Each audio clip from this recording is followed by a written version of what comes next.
നമസ്കാരമുണ്ട്. അപ്പോൾ ഇന്ന് നമ്മുടെ വീഡിയോയിലുള്ളത് മെക്കാനിക്കൽ വർക്കുകളാണ്. ഇപ്പോൾ 2 BMW വന്നിട്ടുണ്ട്. ഒന്ന് BMW GT 2016 ലക്ഷറി ലൈനാണ്. ഇത് പീരിയോഡിക്കൽ സർവീസും അതുപോലെ ചെറിയൊരു ഓയിൽ ലീക്ക് ഉണ്ടായിരുന്നു. അപ്പോൾ നമ്മളതിൻ്റെ വാൽക്കോറൊക്കെ മാറി ബാക്കി ഇഞ്ചക്ടർ കാര്യങ്ങളൊക്കെ സെറ്റ് ചെയ്തപ്പോൾ വാൽക്കോറൊക്കെ മാറി കഴിഞ്ഞിട്ട് ഓയിൽ ലീക്ക് കറക്റ്റ് ആയിട്ടുണ്ട്. പിന്നെ അതേപോലെ 4 വീലിൻ്റെ ബ്രേക്ക് പാഡ് തീരുന്നുണ്ടായിരുന്നു. അപ്പോൾ അതിനും ബ്രേക്ക് പാഡ്സും മാറി. പിന്നെ വേറെ ഒരു വണ്ടിയുള്ളത് BMW 5 Series ആണ്. ഇതും പീരിയോഡിക്കൽ സർവീസിന് ഒന്നാണ്. നോക്കിയപ്പോൾ AC വർക്ക് ചെയ്യുന്നുണ്ടായിരുന്നില്ല. അപ്പോൾ AC ഗ്യാസ് ലീക്കായിരുന്നു.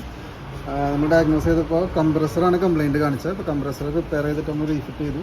നമ്മൾ ഗ്യാസ് നിറച്ചുകൊണ്ടിരിക്കുകയാണ്. പിന്നെ വേറൊരു വണ്ടി ഒരു ഫോർഡ് എക്കോസ്പോർട്ട് വന്നിട്ടുണ്ട്. ഇതും സർവീസിന് വന്നിട്ടുണ്ടാണ്. പീരിയോഡിക്കൽ സർവീസാണ്. സസ്പെൻഷൻ കാര്യങ്ങളൊക്കെ ഉണ്ടാവും.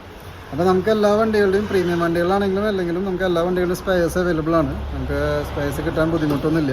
അത് OE അല്ലാണ്ട് നമുക്ക് അവൈലബിൾ ആണ്.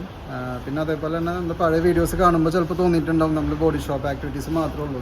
നമ്മൾ മെക്കാനിക്കൽ വർക്ക് ചെയ്യുന്നുണ്ട് നല്ലോണം. അത് പ്രീമിയം വണ്ടികളുടെ അല്ലാണ്ട് നമ്മൾ എല്ലാ വണ്ടികളിലും ചെയ്യുന്നുണ്ട്.